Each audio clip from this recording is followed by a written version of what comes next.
Yeah, please sit down. Thank you.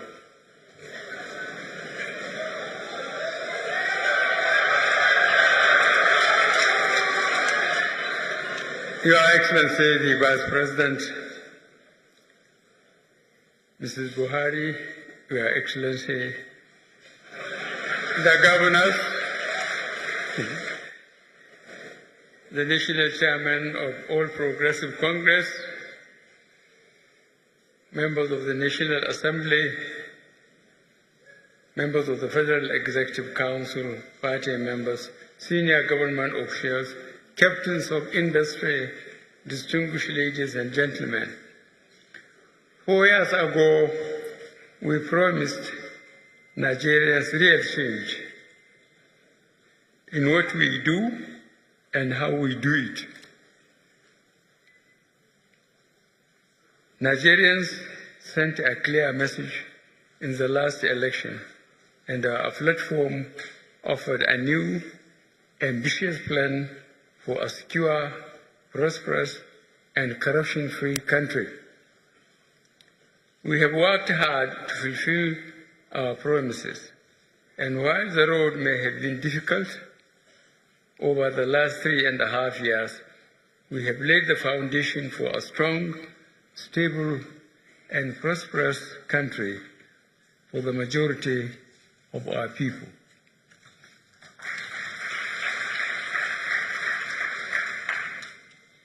Foundational work is not often visible, neither is it glamorous, but it is vital to achieving the kind of country we desire. Judging by the depth of decay, deterioration, and despair that Nigeria has sunk into, we are certain that these past few years have put us in good stead to press on the next level of building an even stronger nation for our people. First things had to come first. We were a nation at war, but we delivered on our commitment to secure the territorial integrity of our nation in the face of a raging insurgency that devastated many parts of the Northeast. We liberated 17 local government areas from the grip of insurgency. Brokering and sustaining peace in the Niger Delta has also been crucial to stabilizing the polity. Despite the difficult circumstances presented by weak oil prices and reduced oil production, we delivered on our commitment to make public investments to spur economic growth, job creation, and broad-based prosperity. Agriculture continues to expand our economic base, as do our investments in deficient infrastructure across the length and breadth of this nation. We implemented a responsible and transparent fiscal plan for the challenging economic times that saw us doing more even with lesser oil revenues. Grand-scale corruption perpetrated at the highest level of government is now a thing of the past. Just as the Treasury single account has made it more difficult for ministries, departments, and agencies to exercise the unrestrained liberties that help foster a climate conducive to corruption. The nation's wealth is now being invested in capital projects to expand infrastructure and connect people, goods, and opportunities by rail, road, and air.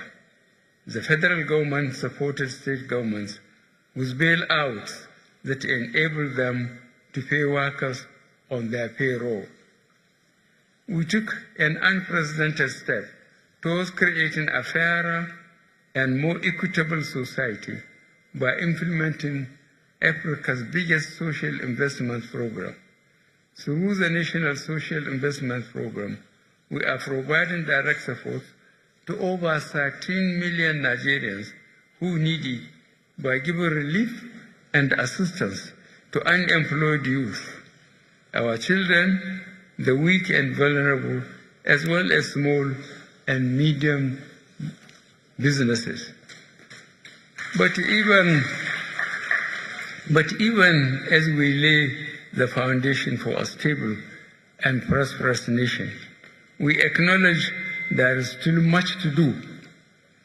The next level of effort focuses on job creation across various sectors, from an enlargement of the N-Power program to investing in technology and creative sector jobs to agriculture and revolutionizing access to credit for entrepreneurs and artisans.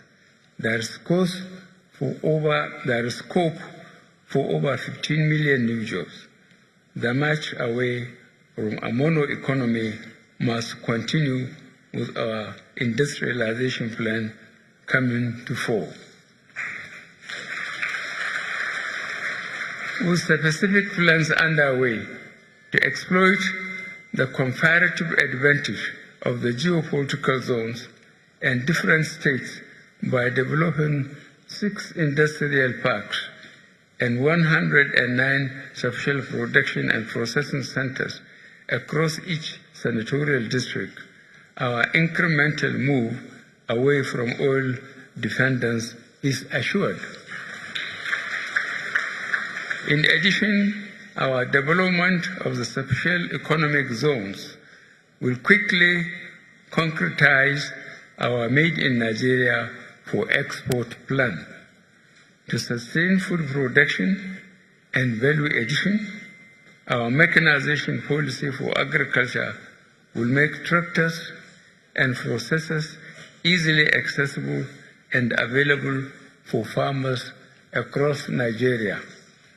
We will continue a wide-scale training policy, prioritizing technology to reach the demography of young people within the productive sector on a massive scale, even as we create jobs and growth within our economy. We believe that our people who are still in poverty have a different way out and up through our expanded National Social Investment Program. We believe we can implement the painstaking and comprehensive policy and work we have done to bring an end to the perennial conflict between farmers and herders, a conflict which is heightened by a struggle for land, water, and pasture, and the effects of climate change, and every now and then opportunistic and cynical manipulation by political actors. We are implementing a blend of measures that ensure that justice, order, modernization, and the new economic paradigms emerge. Perhaps our biggest ambition yet is the overhaul of our education sector. Every child counts, and simply whatever it takes to prepare our teachers, curriculum, and classrooms to attain the right educational goals that grow our country will be done. We will remodel 10,000 schools every year and retain our teachers to impart science, technology, engineering, art, and mathematics using coding, animation, robotics, and re-imprint our curriculum. Excuse me.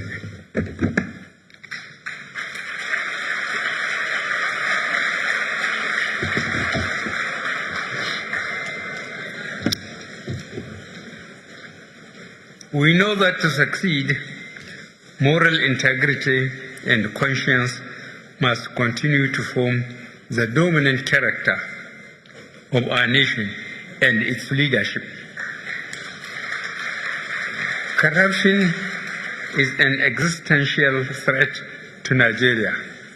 Despite the gains we have made in closing the gates, we know that there is still much ground to cover to stop systematic corruption.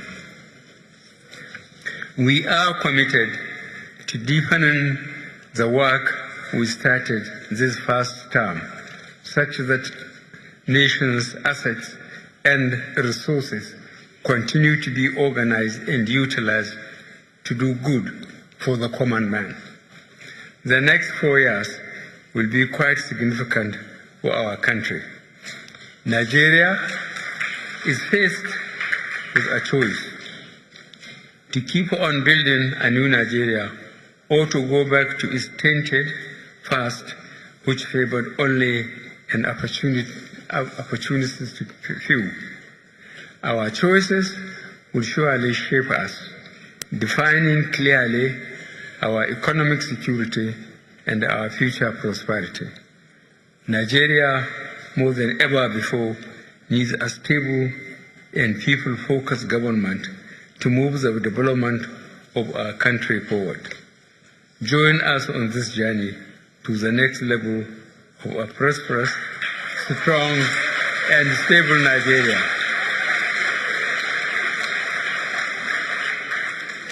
The achievements and projections I have enumerated above are just a summary of what we have done and what we intend to do in our next term. If Nigerians graciously give us a second term mandate,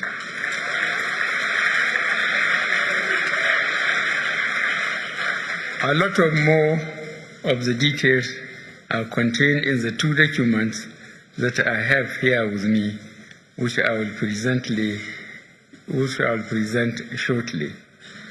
I am not unmindful of the fact that today is the day that presidential and National Assembly campaigns kick off. I urge all candidates and supporters of all political parties to go about the campaigns peacefully and decently.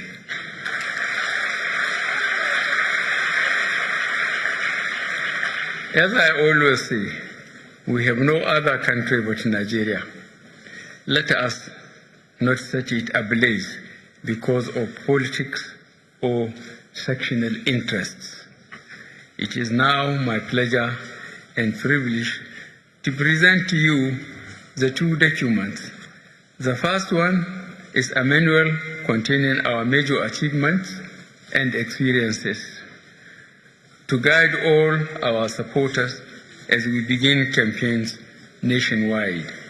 The second is the text level, a document that captures our aspirations and projections for the next 4 years. I trust that you will find the time to review both very carefully. Thank you, and God bless the Federal Republic of Nigeria.